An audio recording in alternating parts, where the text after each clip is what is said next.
శనివారం జరిగిన డబుల్ ధమాకా ఐపీఎల్ 2026 పాయింట్ల పట్టికను ఒక్కసారిగా ఊపేసింది. ఢిల్లీపై పంజాబ్ కింగ్స్, రాజస్థాన్పై సన్రైజర్స్ హైదరాబాద్ సాధించిన ఈ సంచలన విజయాలు కేవలం 2 పాయింట్లు మాత్రమే ఇవ్వలేదు. మిగతా జట్లకు గట్టి హెచ్చరికని పంపాయి. ముఖ్యంగా భారీ లక్ష్యాలను అలవోకగా ఛేదించిన తీరు చూస్తుంటే ఈ సీజన్లో బ్యాటర్ల ఆధిపత్యం ఏ తీరులో ఉందో అర్థం చేసుకోవచ్చు.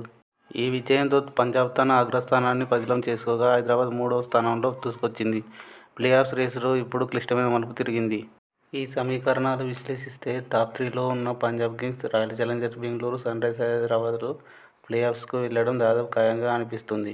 పంజాబ్ కింగ్స్ అయితే ఆడిన 7 మ్యాచ్ల్లో 6 గెలిచి ఓటమి అనే ఎరుగకుండా 13 పాయింట్లతో ఎవరికీ అందనంత ఎత్తులో ఉంది.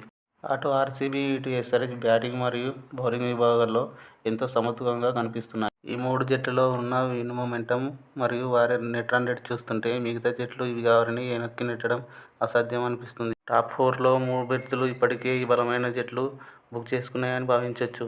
అయితే అసలు సిసలైన యుద్ధం మొత్తం ఆ 4వ స్థానం కోసమే. ఏం జరుగుతుందో ఎదురు చూడాలి.